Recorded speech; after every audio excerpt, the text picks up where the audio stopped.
Bienvenidos a Didáctica Talks, este podcast que te acompaña cada semana con contenido de calidad para crecer y aprender. He estado por un tiempito esperando la oportunidad para traer a este podcast a un invitado que hoy está aquí y se llama Marco Leone. Es coach, pero también es psicólogo y es director del Centro del Aprendizaje para el Cambio. Lo dije bien, ¿verdad? Sí, perfectamente. Y está con nosotros una vez más, porque ya es casi medio dominicano, aunque realmente es de Argentina, de Córdoba. Antes de comenzar este episodio estábamos conversando sobre Córdoba. Yo loca por visitar, aunque he ido a Buenos Aires, pero no conozco Córdoba. Me dice que es precioso y que ahí está la primera universidad de Latinoamérica, ¿verdad? Pues yo feliz de poder conversar con Marco, además de que tomé el curso de constelaciones familiares con él, porque uno de los temas que él aborda es precisamente, o sea, una de tus especialidades es el de las constelaciones familiares. Bienvenido, Marco. Gracias, mi querida Margarita. Qué bueno que estás aquí con nosotros en Didáctica Talks y que vamos a conversar sobre varios temas, pero yo quiero que nos enfoquemos en algo que vi en tus redes, Marco, y que sé que obviamente como coach, como psicólogo, y uno de los temas que vi en tu página, con los cuales, ¿verdad?, trabajas mucho al lado de muchas personas, es el tema de las emociones. Uh-huh. Pero me gustaría conversar hoy sobre, que va muy ligado, sobre las relaciones, uh-huh, el bienestar en las relaciones. Así que vamos a comenzar con ¿cómo tú visualizas una relación sana, una relación en la que, ¿verdad?, todos nos sentimos bien? Porque hablar de bienestar implica estar bien, claro, en la relación. Hermoso. Primero, gracias. Gracias por esta invitación, Margarita. Gracias a todos ustedes por estar ahí, porque si ustedes están escuchando, tiene sentido que estemos aquí hablando. Sí. Porque parte del bienestar en las relaciones implica que nosotros seamos capaces de escuchar realmente lo que ocurre y lo que es el otro, no solo lo que trae o lo que le pasa. Y no existe un escuchar si no existe alguien que esté verdaderamente abierto a hablar. Pero tampoco existe alguien que vaya a hablar si no hay alguien que escuche. Entonces la primer base del bienestar es que nosotros seamos capaces de comunicarnos, y eso comienza en el escuchar, que es el que habilita que alguien pueda hablar. Ahora me hiciste una pregunta bien interesante que de alguna forma, ¿cuáles son las bases para que podamos vivir bien dentro de las relaciones, que en general, todas las que tenemos en la vida? No creo que lo podamos generalizar del todo, porque nosotros tenemos en la vida dos tipos diferentes de contextos de relación. Tenemos relaciones que son, vamos a decir así, en autoridad, son verticales, uh-huh, que son las relaciones en donde hay alguien que tiene más autoridad y hay otro que sería el que da o el que ofrece y el que otorga, y otro el que tiene que tomar y le toca hacer cuidado. Nosotros arrancamos la vida en una relación así, uh-huh, gracias a que venimos de gente grande, vamos a decir así, que son los adultos que nos dan la vida, que en este caso serán nuestros padres, o quienes les toque ocupar su lugar si no están ellos disponibles después de regalarnos la vida. Y nos toca a nosotros como pequeños tomar todo lo que ellos nos vengan a dar, y a partir de ahí ir desarrollando un camino para ir haciéndonos grandes, y en ese crecimiento convertirnos grandes en adultos con adultos. Entonces, la tarea más importante es que lleguemos a algún momento a ser seres adultos que se relacionan con seres adultos. Al ser seres adultos que nos relacionamos con otros adultos, ya la relación no es más vertical, es una relación horizontal, donde las obligaciones, los derechos y sobre todo los compromisos son mutuos y se toman en forma mutua, lo cual no significa que seamos iguales. No somos iguales, pero sí somos iguales en derechos y obligaciones. Uh-huh. Entonces, el primer bienestar es que podamos identificar que toda relación depende de un equilibrio entre dar y recibir.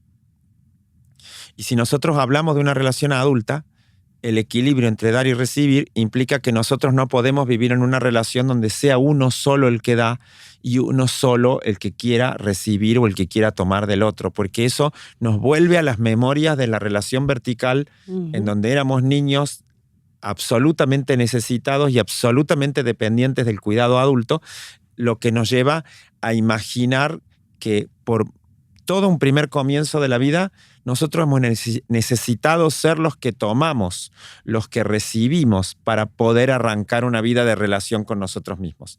Entonces, no existe adultez si no alcanzamos un equilibrio donde nosotros no solo seamos capaces de tomar, sino de dar. Pero tampoco podemos ser solo los que damos, porque el que da no le permite al otro aprender a dar. Claro. Entonces, ese equilibrio entre dar y recibir en todas las relaciones que sean entre pares, y eso incluye una palabra maravillosa que es la palabra pareja. Pareja. Porque parejo significa exactamente que tiene un equilibrio y un balance entre el dar y el recibir. Todo el orden que hace que el bienestar fluya dentro de una relación primero depende de ese equilibrio y la ruptura de ese equilibrio pone en riesgo todo el orden de la relación. No solamente se va a basar ese orden en el equilibrio entre dar y recibir, pero va a comenzar por él. Va a tener otros aspectos como el reconocimiento de que cada uno ocupa un lugar adentro y tiene una identidad adentro de la vida que tiene. Así como en las organizaciones nosotros tenemos compañeros, tenemos gente que a veces nos reporta y también tenemos jefes o tenemos gente a la que nosotros le tenemos que reportar. Una jerarquía no implica que hay alguien que sea más valioso que otro, sino que implica que, como en toda estructura, si cada uno ocupa su lugar, podemos hacer una cadena de compromisos entre quienes dan y quienes reciben y poder mantener ese equilibrio como tiene que ser. No, y hoy en día se habla de un liderazgo distribuido. O sea, antes se veía el líder como él que dirigía. Tú hablando de esas relaciones más en el ámbito quizás laboral o profesional. Porque creo que de a poco nos vamos haciendo más adultos en serio, verdaderamente. Nosotros venimos de culturas que han sido culturas en algunos aspectos muy infantiles todavía. Empezamos esta conversación y tú diciendo sobre el mundo emocional. Yo creo que según cuánto maduramos emocionalmente es la capacidad que tenemos para poder observar hasta dónde somos capaces de madurar. Y el liderazgo, no solo de las organizaciones, sino también de la vida en general, depende de una maduración emocional. Sí. Depende de que nosotros tengamos ciertas como conquistas emocionales que no se dan por el paso del tiempo, sino por la calidad de las decisiones que vamos tomando en cada etapa de la vida y en cada momento. Entonces hay personas que van a ser muy maduras, muy rápido. Muy rápido. Y hay personas que van a ser adolescentes a los 50 años. Y eso no tiene que ver con cualquier parecido con la realidad, pura coincidencia. No tiene que ver con que quieran o no quieran madurar, sino que hay que crear las causas y las condiciones para que los procesos se den. Los procesos no se dan por solo deseo, sino que se dan porque somos capaces de crear los contextos para que algo ocurra. Claro. En esa creación de contextos para que algo ocurra, lo que te diría es que hay una emoción de base fundamental para poder decir hemos pasado de la niñez a la adultez y podemos tener un bienestar equilibrado.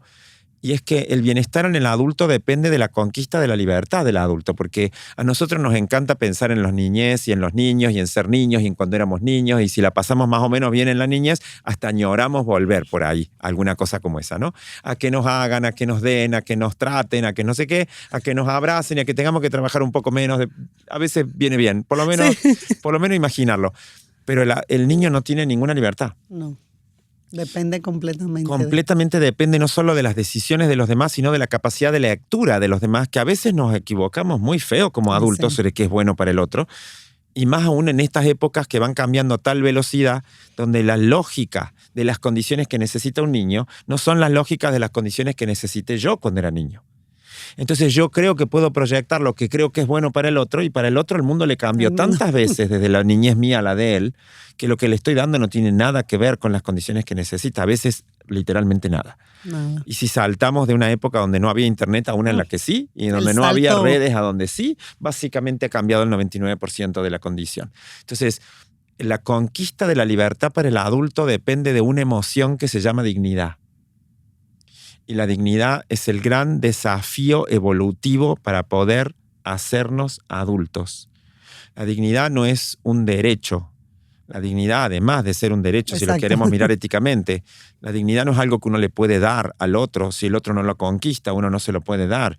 Porque la dignidad es el derecho que uno tiene a ser uno mismo por más diferencia que tenga con otro ser.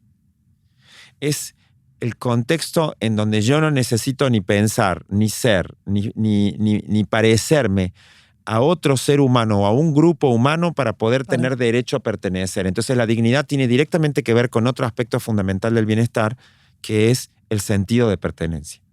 Donde la dignidad se cae, las personas entran en riesgo con el sentido de pertenencia. Empiezan a creer en serio que no tienen derecho a pertenecer. Cuando una persona piensa o siente que no tiene derecho a pertenecer, lo que fracasa es el amor. Claro. La vivencia de sentirse aceptado como uno es. Donde fracasa el amor, se cae la dignidad. Donde se cae la dignidad, no podemos entrar en la adultez. Muy, muy interesante. Estoy así como embelesada escuchando a Marco. Marco, ya entendí por qué mi prima, que estuvo aquí con un episodio bellísimo, María Antonia, que es fiel seguidora de Marco, me dice, amiga. No, es que tú no te imaginas. Yo hago todo lo que hace Marco. Y tú has estado muchas veces en el país ya. Marco, yo siempre digo, cuando hablo con los padres, implementamos un programa aquí de aprendizaje socioemocional con niños de 3, 4, 5 y 6 años en más de como alrededor de 30 colegios, 30 centros educativos. Y cuando hablamos con los padres, yo enfatizo mucho y me gustaría tu opinión. Escuchándote, conecté con esto que yo siempre les digo. Va a ser más difícil para un adulto amarse, aceptarse, si no fue amado y aceptado cuando niño por alguien, o sea, como ese referente. Si no tengo ese referente, no estoy diciendo que no va a ser posible, pero va a ser un poco más difícil. Es como tener ese referente. Alguien tiene que haberlo hecho por mí primero para yo poder hacerlo por mí mismo. Me gustaría tu opinión. No solo estoy de acuerdo, sino que lo voy a reforzar un poquito más inclusive lo que estás diciendo, Margarita, porque además no solamente es muy importante lo que estás diciendo, sino que además tiene características biológicas lo que estás diciendo. En ninguna época de la vida nosotros somos tan vulnerables como cuando somos niños. Y mientras más niños somos, hasta que llegamos a bebé recién nacido, de ahí para adelante, la vulnerabilidad, que básicamente es la capacidad que uno tiene para ser herido, esa apertura, en esa apertura, en el dar y en el recibir, y sobre todo en el recibir, lo que uno puede recibir es algo que uno lo lastime, y por eso uno es vulnerable. En esa vulnerabilidad, nosotros necesitamos, mientras más vulnerables somos, necesitamos más conciencia para poder reconocer que nos pueden lastimar y más fuerza o más poder de acción para poder defendernos. Son las dos cosas que no tiene un niño. El niño tiene 100% de vulnerabilidad, imagínense un bebé, no tiene ningún poder de acción porque depende de quienes lo cuidan y que te tomen las decisiones y no tiene ni siquiera las condiciones biológicas completadas para eso. Imagínense que un niño pequeño ve en blanco y negro. No sobrevive.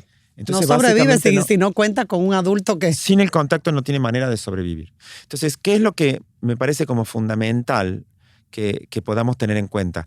Lo que ocurre cuando una persona es muy vulnerable, como tan vulnerable o lo más vulnerable posible que son los niños, es que en los primeros 5 años de vida lo que uno hace es armar internamente un paquete de memorias en función de cómo se dieron las interacciones de ese contexto que son las condiciones de vida que uno tiene con quienes son los adultos o quienes a uno lo cuidan.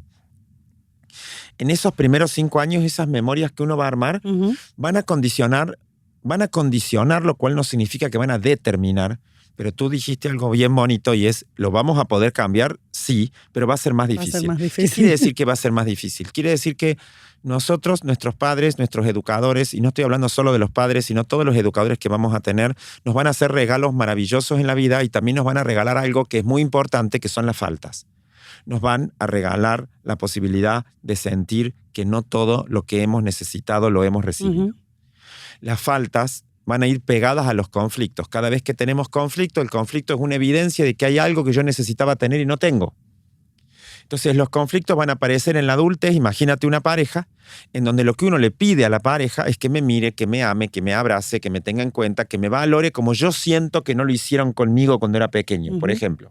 Entonces lo que yo estoy haciendo es, le pido a mi pareja, este es solo un ejemplo, que se haga cargo de una falta que fue anterior a la relación con ella o con él. Y cuando yo hago eso, le estoy pidiendo que me arregle la historia. Y el otro no solo no me la puede arreglar, sino que además el otro me eligió a mí o la otra me eligió a mí porque tenemos faltas parecidas. Entonces, ¿cómo crecemos? Crecemos atravesando esos conflictos que evidencian nuestra propia necesidad de reconocer y hacernos cargo de faltas que quedaron abiertas. Entonces, ¿para qué sirven? ¿Para qué sirve lo que en la historia salió mal? ¿O para qué sirve lo que faltó? Sirve para que tengamos relación con nosotros mismos. Si a nosotros nos hubieran dado todo, nunca nos podríamos haber ido de nuestros padres, de nuestros educadores, de nuestra casa. Gracias a lo que faltó, es que nosotros podemos acceder a decir, lo que me dieron fue suficiente, lo que falte ahora lo pondré yo, y en ese ponerlo yo es que empiezo a relacionarme conmigo y empiezo a construir mi propia identidad, que además no es una sola, va a ir cambiando en el tiempo y es lo que saben nuestros jóvenes hoy. Y además va a ir construyendo una fortaleza emocional para yo hacerme cargo de mis deseos y mis necesidades. Entonces, esa relación con la vida va a depender no solo de lo que me dieron, sino también de lo que me dieron mal o de lo que no me dieron. De lo que no te dieron. Todo eso va a construir la vida que yo soy. Ahora, como muy importante dentro de lo que dijiste, el cuerpo no olvida nunca nada. Eso significa que nosotros vamos a tener en la vida una relación sostenida toda la vida con las memorias. Las memorias, y un aspecto de las memorias son los recuerdos. Los recuerdos son los tipos de memorias que nosotros tenemos sobre lo que ocurrió a partir de que tenemos lenguaje.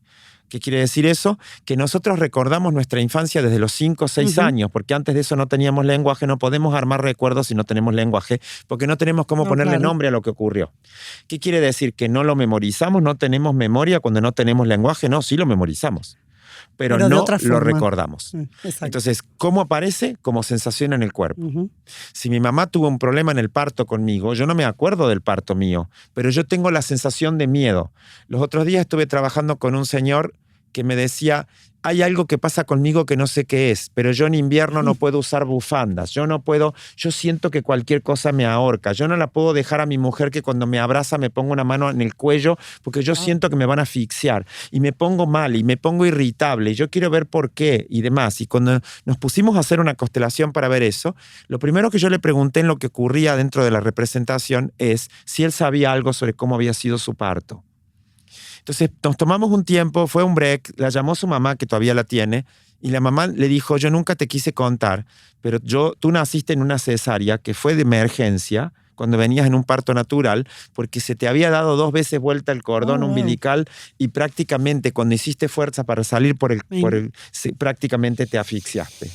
Entonces fue tan difícil la situación y hubo tanto riesgo de que tú no sobrevivas, y yo tampoco, que esos segundos fueron críticos. Yo la pasé muy mal y fue tan doloroso para mí que yo durante los primeros 4 meses después de que naciste, yo no dormía, sino que me sentaba a verte dormir y me acercaba a ver si respirabas. Fue muy difícil. Yo creo que todas las mamás nos identificamos con hacer eso de vez en cuando. Claro. Siempre está respirando. Claro, sí está respirando, y más aún si es el primero. En este caso era el primero. Ahora, lo más bonito de esto es que él tiene memoria de la sensación de ahorcamiento, pero no tiene ningún recuerdo porque no tenía lenguaje. Entonces, ¿se pueden cambiar esas memorias? Absolutamente sí. Son disposiciones que el cuerpo tiene. El cuerpo no puede olvidar porque si olvida no puede sobrevivir. Con lo cual, las primeras memorias que uno no puede olvidar son las dolorosas. Eso significa que para el cerebro la primera emoción a través de la cual uno sobrevive es el miedo. No se asusten por tener sustos, no se asusten por tener miedo. No le tengan miedo al miedo. No le tengan miedo al miedo porque el miedo es necesario para poder sobrevivir. Es la base que a nosotros nos permite que nuestro cuerpo nos diga, cuidado, eso es fuego, no se toca. Cuidado, eso está caliente, no se toca. Cuidado, eso es un enchufe, no se mete un dedo. Es tu freno. Es tu freno, es tu censura para poder empezar a generar condiciones para el autocuidado. Entonces, una vez que uno puede reconocer eso, uno puede reconocer que el miedo es un aspecto fundamental de la vida, pero que uno no puede vivir con demasiados niveles de miedo, porque si el miedo es demasiado alto, uno pierde los niveles de confianza para poder tomar riesgo. Que el miedo no, o sea, como digo yo, te sobrepase, que el miedo no te acapare de una forma tal que te impida hacer las cosas. La mayoría de las veces cuando el miedo nos acapara y ha subido demasiado, es porque nosotros tenemos historias previas de miedo que vienen de épocas en donde nosotros no teníamos lenguaje. Entonces, en todos los 9 meses del embarazo, 8 o los meses que hayan sido, más los 5 primeros años de vida, uno no tiene lenguaje. Eso significa que nosotros tenemos memorias implícitas que cuando ocurre una situación parecida a esta, por ejemplo, el señor que se pone una bufanda en el invierno y se siente ahorcado y se saca la bufanda y dice que no puede respirar, o tiene un ataque de asma por ponerse una bufanda, por ejemplo, para cubrirse el cuello, y uno dice, ¿por qué tan exagerada la reacción? ¿Por qué él no está reaccionando a lo que le pasa en ese momento, sino que el cuerpo está recordando que si lo tocan en ese lugar, corre riesgo de morir? Entonces, hasta que no se trabaja y se elabora el sacarlo de esa desconexión que tuvo en ese momento, y si tú tomas la palabra desconexión en griego, tú que estuviste en las islas, en griego la palabra desconexión se llama trauma. Trauma significa desconexión. Eso significa que nosotros todos tenemos desconexiones. Claro. Y que nadie se libra. Los traumas no son necesariamente enfermedades, sino que son desconexiones que tenemos de los aspectos de cuidado o de las condiciones necesarias para que la vida se dé bien, se dé fluida y el amor pueda ser el contexto habitual de cuidado entre nosotros. Cuando esas desconexiones se dan de los contextos que necesitamos para vivir, vienen estas situaciones que con más grandes o más pequeñas son desconexiones que vamos a llamar traumas, que necesitan, que se quedan como memoria para que uno los vaya conectando en el futuro. Para que uno se vaya haciendo cargo de conectar lo desconectado. Con lo cual nosotros todos, los seres humanos, crecemos a través de resolver nuestros propios conflictos. No a través de no tenerlos. Hay que sacarse la idea en la cabeza de que la mejor forma de vivir es no tener conflictos. Eso no es verdad. La mejor forma de vivir es tener desarrollada la fortaleza suficiente para atravesarlos. Me gustó. Señores, nos tenemos que ir a la pausa, pero yo estoy así como fascinada. Voy a llamar a mi prima y le voy a decir, mira, definitivamente tenías razón. Qué interesante todo lo que hablamos con Marco, quien viene mucho al país, como digo, y ofrece sus cursos de constelaciones, pero también otros cursos de, bueno, supe de uno que lo quiero tomar cuando lo vuelva a ofrecer, que es el de escucha. Tú mencionabas la importancia de escuchar en la comunicación y me gustaría retomar cuando regresemos de la pausa esta importancia de la comunicación para que una relación sea, no sé si la palabra que te gusta, a mí me gusta la palabra sana. Relación sana, aunque yo creo que al final ninguna familia, ninguna relación es completamente sana. Yo creo que siempre, ¿verdad? Hay momentos en los que estamos como buscando ese equilibrio y ese balance que yo creo que de alguna manera todos necesitamos, buscamos, pero que a veces se hace un poquito más difícil, ¿verdad? En ciertos contextos, con ciertas personas, entran en juego como muchos factores. Me gustaría que mencionáramos esos factores que entran, esos elementos que entran en juego al relacionarnos con otras personas. Así que no se pueden ir, regresamos después de la pausa.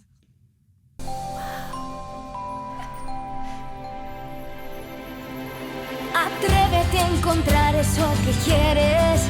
Solo tu magia la puede hacer brillar. Las ideas que siempre has imaginado, ilumínalas y hazlas realidad.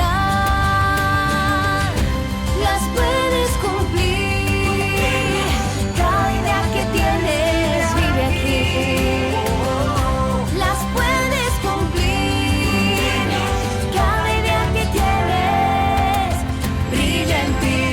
Así que vamos a cumplirlas.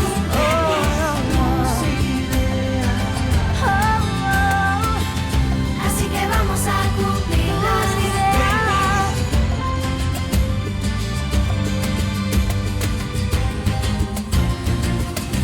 Las puedes cumplir. Hay un lugar donde tus ideas se cumplen. Espera por ti. El Banco de las Ideas. 60 años cumpliendo. Popular. A tu lado siempre. Continuamos en esta segunda parte de este super mega episodio con Marco Leone, que nos acompaña desde Argentina. Un viajecito que vale la pena porque yo sé que le gusta mucho este pedazo de isla. Sí, porque no es una isla completa, la compartimos con nuestro querido Haití. Sí. El que me oye, querido.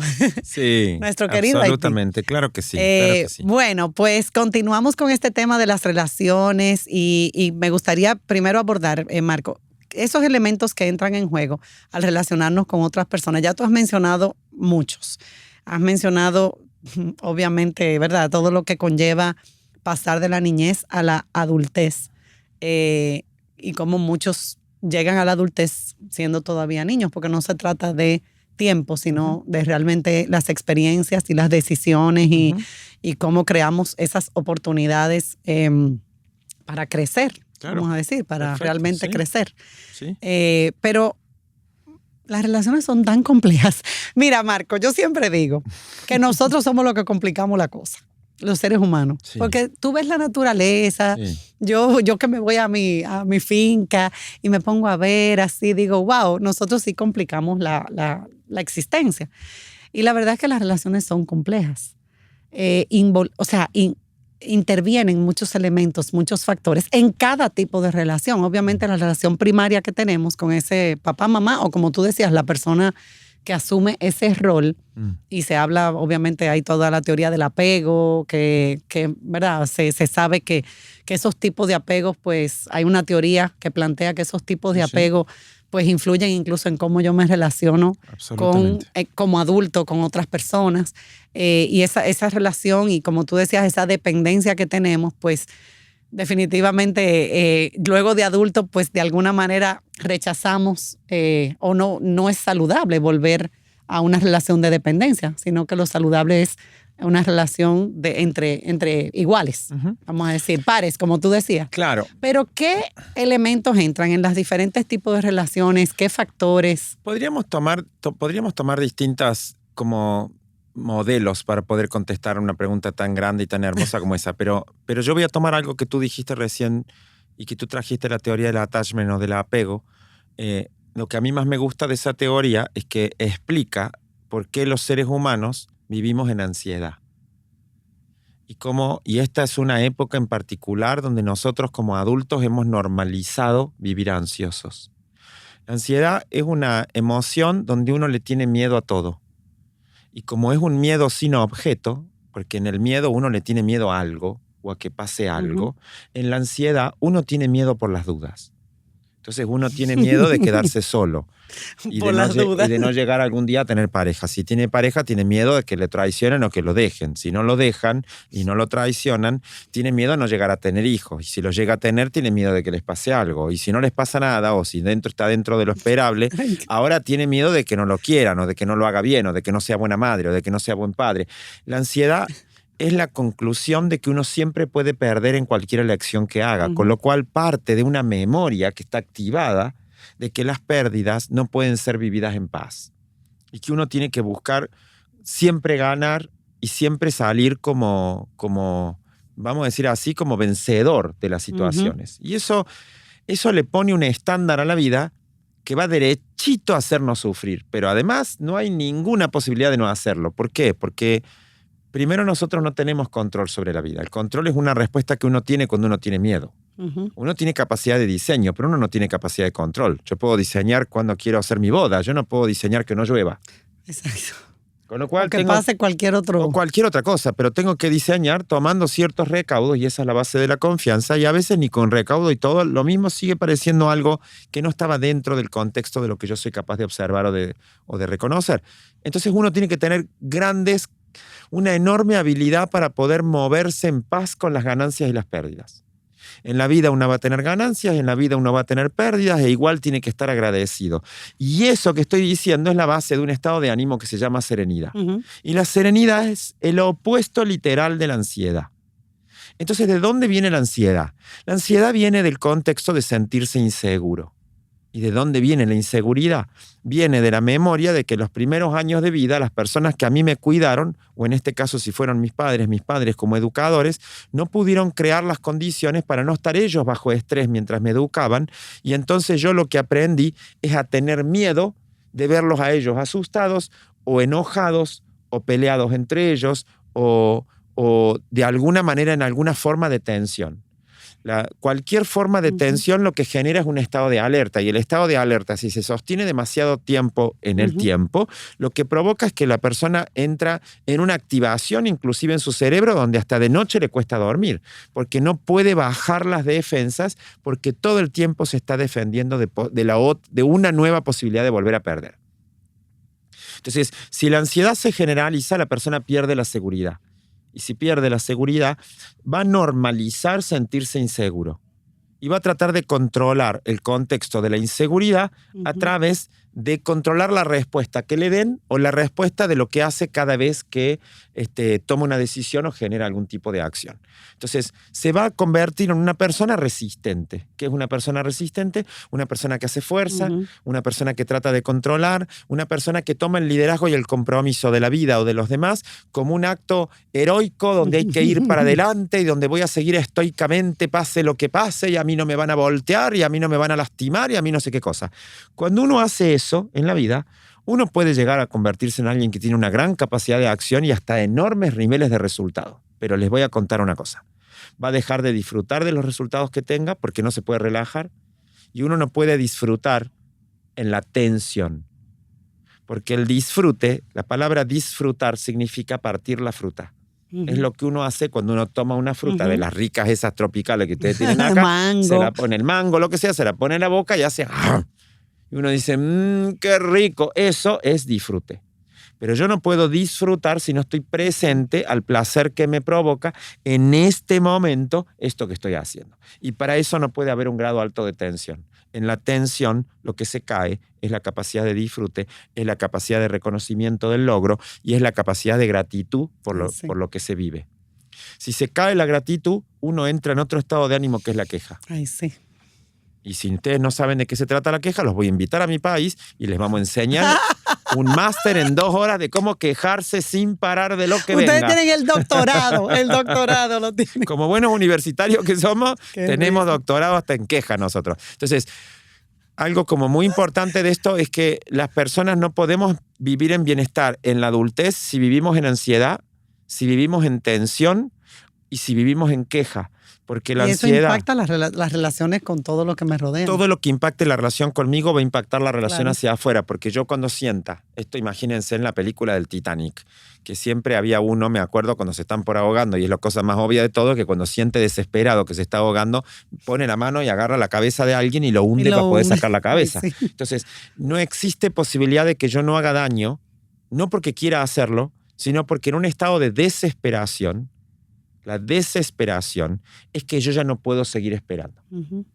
Es que cualquier segundo más en donde yo respiro profundo para poder entregarme al proceso, para confiar que va a ocurrir de alguna manera, aunque yo no sepa cómo, que de alguna manera va a ocurrir lo que necesito para poder salir de esta situación, a mí me pone la sensación de que si yo no lo controlo no se va a dar. No se va a dar. Y si además no se va a dar, entonces ya no hay tiempo, entonces tengo que intervenir, entonces tengo que hacer y para eso tengo que controlar. Y ahí me desconecto. Y ahí ya. Cuando me desconecto de la relación, yo ya no estoy haciendo con el otro. Estoy haciendo por el otro o estoy haciendo sin el otro, lo cual significa que no solo estoy haciendo solo, sino que al otro ni lo veo. Nosotros somos seres que nacemos de la relación entre 2 personas que se unen para darnos la vida. Eso significa que toda nuestra vida ocurre en un contexto de relación todo el tiempo. Todo el tiempo. Nacemos en relación, construimos seres la vida sociales. en relación. Somos seres que además de ser sociales, somos biológicamente dependientes de ese apego. Entonces nosotros necesitamos entrar a las relaciones y sentirnos seguros dentro de ellas. El que no pueda crear las condiciones para sentirse seguro y además tenga una infancia o tenga memorias previas donde lo que viene es una sensación sostenida de inseguridad. Y ojo, sentirse seguro no es que no haya habido problemas. Sentirse seguro no es que no haya habido pérdidas o amenazas. La seguridad no es la ausencia de amenaza, es la disponibilidad para poder volver a conectar. Y hay estudios sobre eso, hay estudios en donde nosotros hemos puesto a mamás con sus hijos a jugar en una sala hermosa como esta, mirándolos detrás de un vidrio unidireccional como ese, y en algún punto la mamá se le pide que salga, la mamá sale, el niño llora cuando la mamá lo deja, y cuando la mamá vuelve, lo abraza y el niño vuelve al juego y vuelve a la conexión con la madre. Cuando vuelve al juego y vuelve a la conexión con la madre, podemos decir que es un niño seguro. Pero hay niños que cuando vuelve la madre, estaban llorando desesperados porque se había ido, ya no logran conectar con ella y se ponen ambivalentes. Ambivalencia emocionalmente sería, si yo no te tengo, te quiero, pero cuando vienes o te tengo, ya no te quiero más. Es una canción de Pimpinela. Básicamente es la letra de cualquier canción de Pimpinela. El dramatismo en el amor implica una relación ambivalente. Si la relación ambivalente no se va a terminar de completar, se va a convertir además en una relación desapegada, en donde lo que voy a buscar es tomar distancia. Y donde me voy a poner cabezón cerebral, me voy a meter en mi cabeza, voy a defender mis ideas, me voy a poner muy moralista o algo al estilo, y voy a tener muy poco contacto emocional. Entonces ahí voy a entrar en otra forma del apego, que es tratar de resolver el sentirme inseguro, evitando la intimidad, evitando el contacto con los demás.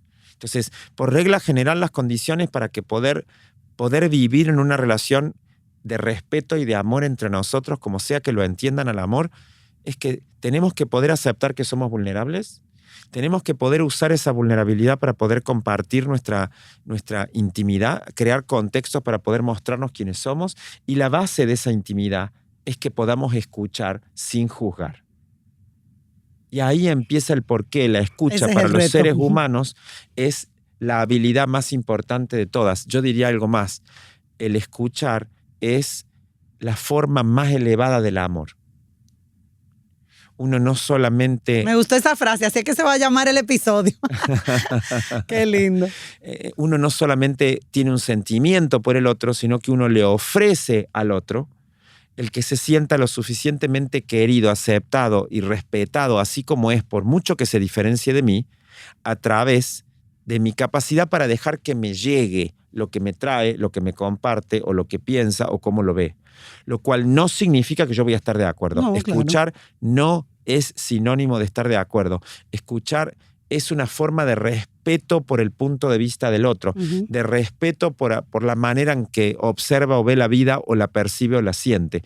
Cuando yo puedo hacer esa forma de respeto, en el respeto nace un amor mucho más profundo. Y todo lo que no entra en ese marco que tú estás describiendo, le podríamos llamar relaciones tóxicas. Sí, a mí la palabra tóxica me parece que se ha puesto muy de moda. Yo no soy demasiado adepto, te voy a decir por qué. Porque creo que una relación tóxica es una relación en donde los conflictos, esta es mi definición, por favor, si alguien tiene otra, con todo gusto me encantará escucharla. Para mí, llamamos relaciones tóxicas una relación que va de un conflicto a otro, a otro, y a otro, y a otro, y no logran resolver ningún conflicto. Entonces empieza a empeorar. Esto es como si yo estuviera estudiando en la escuela y me toca matemática 1, me va mal en matemática 1 y empiezo a cursar matemática 2 y me va a ir mal, porque si no aprobé la 1, más vale que una bola de nieve. Y ahora trato de cursar la 3, la 4 y la 5. Ya, ¿saben qué? No. Tenemos que volver de nuevo a la base y tenemos que aprender las condiciones básicas, porque es como un médico que no entendió anatomía. El que no entendió anatomía no va a entender fisiología. El que no entienda fisiología no va a entender química. El que no entienda química no va a entender los procesos de la salud y la enfermedad. Entonces, hay que volver a la anatomía, hay que volver a la matemática 1, hay que volver a la base. Y la base es, somos vulnerables, o sea que nosotros tenemos, por ser seres permeables y abiertos que vivimos dentro de contextos de relación, la posibilidad de ser heridos, y que una defensa contra la vulnerabilidad no es una verdadera defensa. No nos podemos cerrar a la vulnerabilidad. Tenemos que aprender a compartir y a crear contextos de seguridad, inclusive para poder compartir lo que nos duele. No es cierto que el dolor nos separa. El dolor también podría ser una de las condiciones de mayor unión entre las personas. Y eso es lo que haría que las guerras se terminen. Ese es el sueño. Ese es el sueño. Que algún día gane el amor. Sí. Wow. Me encantó esa forma de terminar. Bueno, señores, se nos fue el tiempo. Qué bello episodio. La verdad es que no tengo palabras. Qué maravilla escuchar a Marco y aprovechar pues su presencia aquí en el país.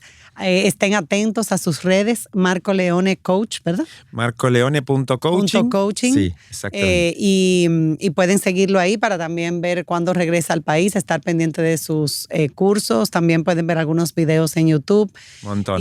Montón. Y buenísimos todos. Así que nada, a seguir creciendo y aprendiendo. De eso se trata. Gracias, Marco, por aceptar esta invitación, por compartir tantos conocimientos y esas reflexiones tan interesantes que nos ayudan a todos. La verdad que a mí me deja como pensando mucho. Así que de eso se trata, de seguir buscando. Nosotros dejamos así como el granito de arena y los invitamos a seguir pues aprendiendo, buscando.